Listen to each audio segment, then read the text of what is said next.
Now, this doesn't mean that we're being totally selfish and that we don't care about other people.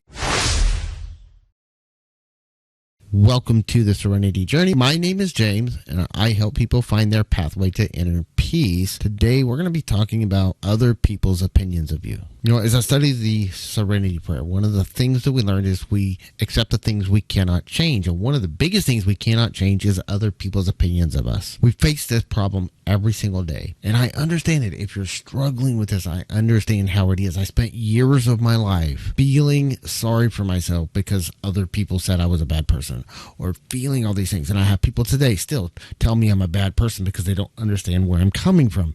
They think I'm saying one thing when I'm really saying something else, but they don't really understand the context in which I'm saying what I'm saying. And it happens every day. Now, sometimes we do say and do things that we shouldn't say and do, and I'm guilty of this myself. I'm not perfect.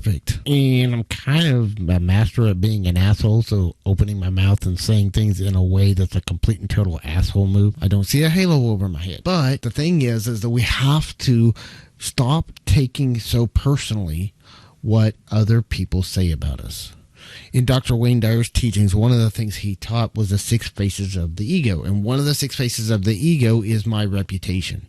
And this is where our ego starts identifying ourselves based off of our reputation, what other people think of us. As we separate ourselves from this part of the ego consciousness, then we start to realize that I am more than these people's opinions.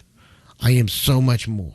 And I can be good, and it doesn't matter if it's a good reputation or a bad reputation. That doesn't matter. Their opinion of me does not matter. The only opinion that matters to me is my opinion of who I am. And if I have a low opinion of who I am, then I need to work on changing who I am, or changing how I perceive who I am.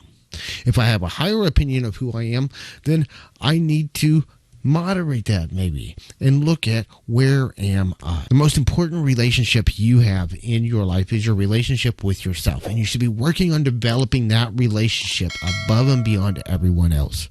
Now, this doesn't mean that we're being totally selfish and that we don't care about other people.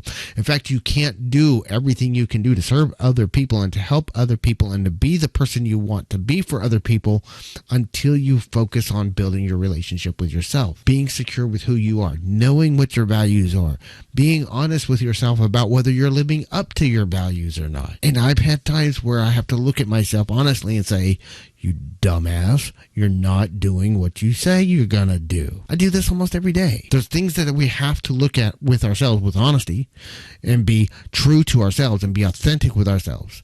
And if we're having a bad day, we have to be honest with ourselves and say, hey, I'm having a bad day. And if I'm afraid of something, or if I'm feeling a sense of fear and energy of fear about something, then I have to be honest with myself about that. Until you can be honest with yourself, you can't really develop a true relationship with yourself, and you can't separate yourself from this need for approval from other people. The reason so many people out there are people pleasers, hey, myself included, is because we have this idea that our identity comes from their approval, that we have to have their approval to be whole, to be fulfilled in our lives. And that's absolutely not true. True fulfillment comes from within ourselves, but we have to separate ourselves from those opinions in order to find it. Hopefully this helps you to kind of start shifting the way you look at yourself. Make sure you check out this video right here where we're going to go deeper into the Serenity Prayer and help you find your pathway to inner peace. Until the next time, go with love.